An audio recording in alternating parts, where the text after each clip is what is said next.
Hello, everyone, and welcome to Kilowatt. My name is Bodie, and I am your host, and there's a lot of weird things going on with my voice today. That one actually sounded normal, so we'll see how this goes. Anyway, I hope everybody had a wonderful week. I had a great week off. I appreciate everybody being patient so that I could take that week off. There's lots of new stuff going on with the show, which I'm sure you're already aware of, so I'm going to explain more of that at the end of the show, but right now we're going to get right to the news. And there's not a lot of it because it's the 4th of July weekend, or the week of the 4th of July here in the United States.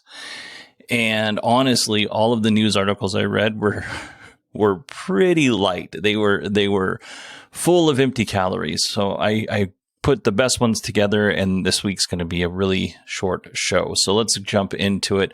Lucid Motors now has 10,000 reservations for the Lucid Air. Now, some people have plopped down as much as $7,000 for their reservations. So these are people who are serious, who really want to buy this car. We don't know which version of the car they're going to buy, but if every reservation holder actually purchases a vehicle, whether it's the $60,000 Lucid Air or the $160,000 Lucid Air, you're looking at conservatively $800 million just from those reservations. And that's not a bad start for Lucid Motors. Of course, that's not going to pay back all the money they've spent to this point, but it's a really good start for the company. So hopefully they will sell every single Lucid Air they can make. That would be amazing. And hopefully they can make a lot of them because I have high hopes for this company.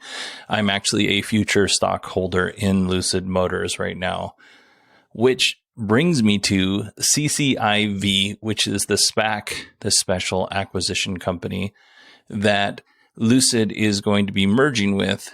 I got a thing in my email the other day, and it was asking me to vote whether to approve board members, but also to approve the merger. So I haven't done that yet, but I plan on doing it. So pretty cool for Lucid Motors and pretty cool for Lucid Motors stockholders. Next up, the Ioniq 5 may have a recall in its future. According to Inside EVs, the Ioniq 5 is having some issues with coolant leaks. Hyundai has acknowledged that there is an issue with poor circulation of the coolant due to a failure of the water pump. These kind of things happen. It's not, I'm sure this isn't something that Hyundai is super excited about since they just released the car. Like, people have had the car for like a month. I'm sure Hyundai's going to fix this, and these things happen. So not a big deal. It's just it's also not a good look. Just a quick side note here.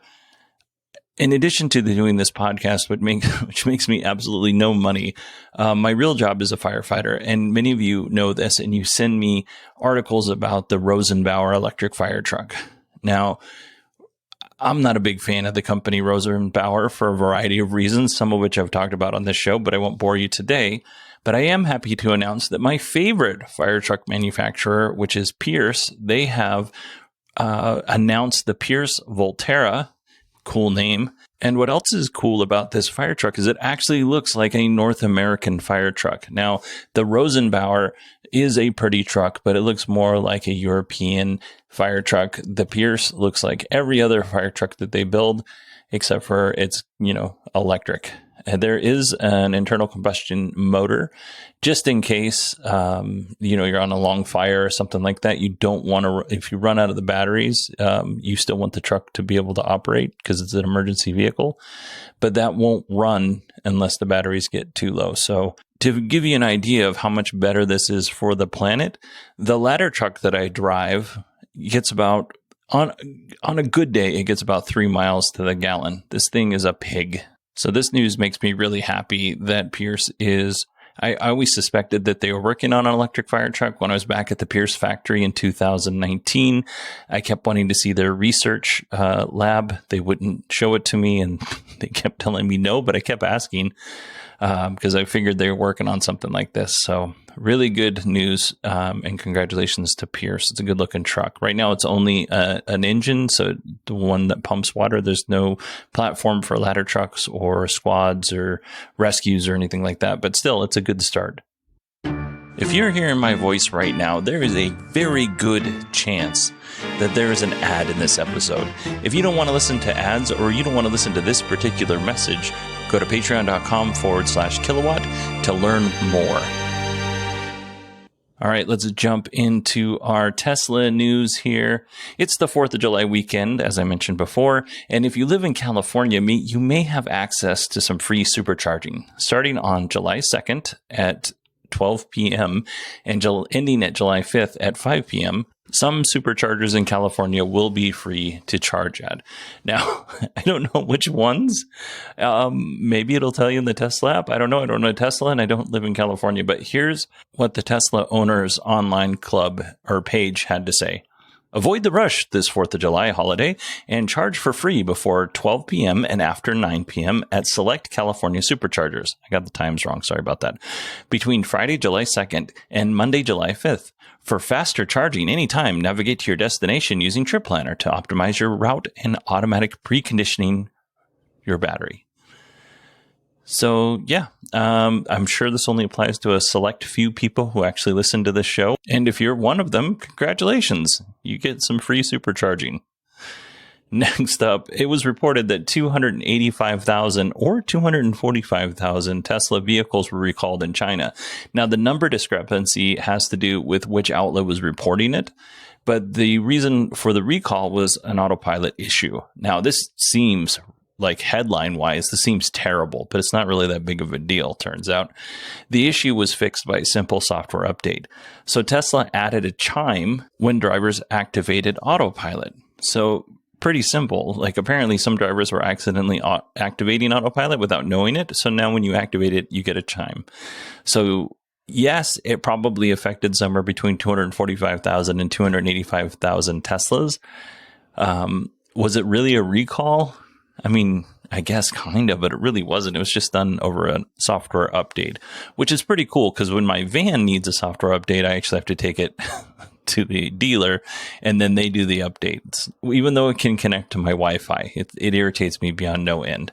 But speaking of over-the-air updates, Tesla is pushing out updates for the Model 3 and Model Y. This will enable Tesla Vision and then restore some autopilot functionality. So we talked about this a few weeks ago. Tesla's going to roll out Tesla Vision, which is the full self-driving without the radar, I guess, and autopilot without the radar. It's only going to use the cameras. And what we learned a few weeks ago was that these features were actually going to get worse, like Tesla was going to take away some functionality. And then as Tesla Vision improved, they would add it back. Well, now Tesla's adding back some functionality. And this is mostly affecting relatively new Model 3s and Model Ys. But owners are getting some of these features back with this update. Here's what they're getting. Emergency lane departure, smart summon, auto steer, and traffic aware cruise control was actually limited to 75 miles an hour. And now you can put it at whatever you want, which seems highly dangerous, but you trust people make good decisions and hopefully they do. I have this bad habit of simultaneously thinking the best of people, but also thinking the worst of people. Like I'm like, people never do that. And then my next follow up is, yeah, but you've seen them do that. So people are the worst. Anyway, let's talk about full self-driving since we're kind of already on the subject. Full self-driving version 9 and the full self-driving subscription release has slipped yet again. So we were supposed to get it in May, at the end of May, and then we were supposed to get it in June.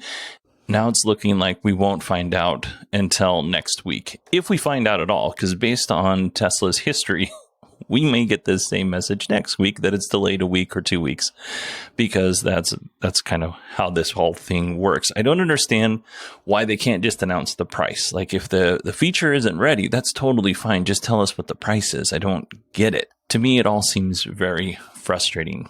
But I'm going to leave that here because this is supposed to be a shorter holiday show.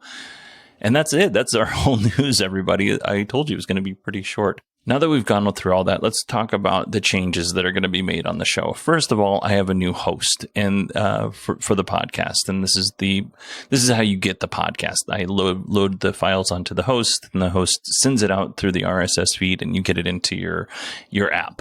Easy peasy. The really neat thing that this new hosting provider does, it's Acast, is they will inject ads into the show.